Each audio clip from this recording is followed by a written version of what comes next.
श्रीकालिकाष्टकम्। ॐ गलद्रक्तमुण्डावलीकण्ठमाला महाघोररावासुदंष्ट्राकराला विवस्त्राश्मशानालया मुक्तकेशी महाकालकामाकुला कालिकेयम्। भुजे वामयुग्मे शिरोसिं तथा नावरन्दक्षयुग्मे भयं वै तथैव।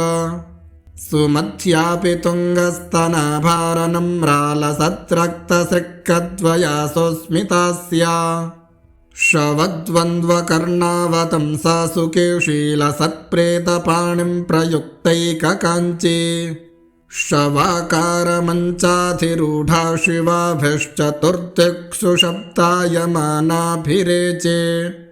विरञ्च्यादिदेवास्त्रयस्त्रे गुणास्त्रीन् समाराध्य कालीं प्रधाना बभूवुः।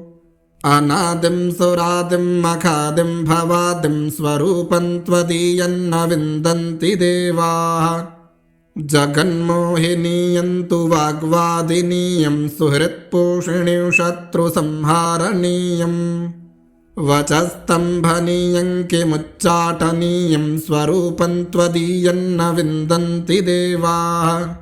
इयं स्वर्गदात्री पुनः कल्पवल्ली मनोजास्तु कामान् यथार्थं प्रकुर्यात्।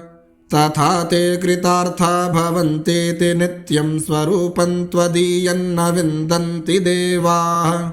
सुरापानमत्ता सुभक्तानुरक्ता लसत्पूतचित्ते सदा विर्भवत्ते। जपध्यानपूजा सुधाधौतपङ्का स्वरूपं त्वदीयन्न विन्दन्ति देवाः। चिदानन्दकन्दं हसन्मन्दमन्दं शरच्चन्द्रकोटिप्रभापुञ्जबिम्बम्। मुनीनां कवीनां हृदि द्योतयन्तं स्वरूपं त्वदीयन्न विन्दन्ति देवाः। महामेघकाली सुरक्तापि शुभ्रा कदाचिद्विचित्राकृतिर्योगमाया। न बाला न वृद्धा न कामातुरापि स्वरूपं त्वदीयन्न विन्दन्ति देवाः। क्षमस्वापराधं महागुप्तभावं मया लोकमध्ये प्रकाशीकृतं यत्। तव ध्यानपूतेन चापल्यभावात् स्वरूपं त्वदीयन्न विन्दन्ति देवाः। यदि ध्यानयुक्तं पठेद्यो मनुष्यस्तदा सर्वलोके विशालो भवेच्च। गृहे चाष्टसिद्धिर्मृते चापि मुक्तिस्वरूपं त्वदीयन्न विन्दन्ति देवाः। विरञ्च्यादिदेवास्त्रयस्त्रे गुणास्त्रीन् समाराध्य कालीं प्रधाना बभूवुः। अनादिं सुरादिं मखादिं भवादिं स्वरूपं त्वदीयन्न विन्दन्ति देवाः। जगन्मोहिनीयं तु वाग्वादिनीयं सुहृत्पोषिणीं शत्रुसंहारणीयम्। वचस्तम्भनीयं किमुच्चाटनीयं स्वरूपं त्वदीयन्न विन्दन्ति देवाः। इयं स्वर्गदात्री पुनः कल्पवल्ली मनोजास्तु कामान् यथार्थं प्रकुर्यात्। तथा ते कृतार्था भवन्तीति नित्यं स्वरूपं त्वदीयन्न विन्दन्ति देवाः। सुरापानमत्ता सुभक्तानुरक्ता लसत्पूतचित्ते सदा विर्भवत्ते। जपध्यानपूजा सुधाधौतपङ्का स्वरूपं त्वदीयन्न विन्दन्ति देवाः। चिदानन्दकन्दं हसन्मन्दमन्दं शरच्चन्द्रकोटिप्रभापुञ्जबिम्बम्। मुनीनां कवीनां हृदि द्योतयन्तं स्वरूपं त्वदीयन्न विन्दन्ति देवाः।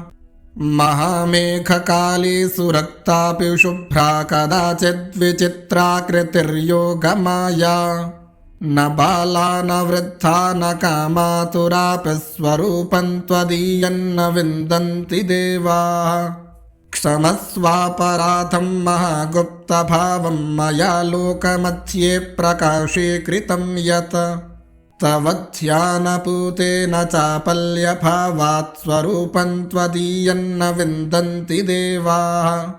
यतिध्यानयुक्तं पठेद्यो मनुष्यस्तदा सर्वलोके विशालो भवेच्च। गृहे चाष्टसिद्धिर्मृते चापि मुक्तिस्वरूपं त्वदीयन्न विन्दन्ति देवाः। विरञ्च्यादिदेवास्त्रयस्त्रे गुणास्त्रीन् समाराध्य कालीं प्रधाना बभूवुः। अनादिं सुरादिं मखादिं भवादिं स्वरूपं त्वदीयन्न विन्दन्ति देवाः। जगन्मोहिनीयं तु वाग्वादिनीयं सुहृत्पोषिणीं शत्रुसंहारणीयम्। वचस्तम्भनीयं किमुच्चाटनीयं स्वरूपं त्वदीयन्न विन्दन्ति देवाः। इयं स्वर्गदात्री पुनः कल्पवल्ली मनोजास्तु कामान् यथार्थं प्रकुर्यात्। तथा ते कृतार्था भवन्तीति नित्यं स्वरूपं त्वदीयन्न विन्दन्ति देवाः।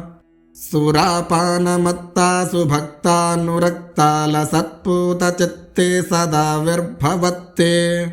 जपध्यानपूजा सुधाधौतपङ्का स्वरूपं त्वदीयन्न विन्दन्ति देवाः। चिदानन्दकन्दं हसन्मन्दमन्दं शरच्चन्द्रकोटिप्रभापुञ्जबिम्बम्। मुनीनां कवीनां हृदि द्योतयन्तं स्वरूपं त्वदीयन्न विन्दन्ति देवाः। महामेघकाली सुरक्तापि शुभ्रा कदाचिद्विचित्राकृतिर्योगमाया। न बाला न वृद्धा न कामातुरापि स्वरूपं त्वदीयन्न विन्दन्ति देवाः। क्षमस्वापराधं महागुप्तभावं मया लोकमध्ये प्रकाशीकृतं यत्। तव ध्यानपूतेन चापल्यभावात् स्वरूपं त्वदीयन्न विन्दन्ति देवाः। यतिध्यानयुक्तं पठेद्यो मनुष्यस्तदा सर्वलोके विशालो भवेच्च। गृहे चाष्टसिद्धिर्मृते चापि मुक्तिस्वरूपं त्वदीयन्न विन्दन्ति देवाः। इति श्रीमच्छङ्कराचार्यविरचितं श्रीकालिकाष्टकम्।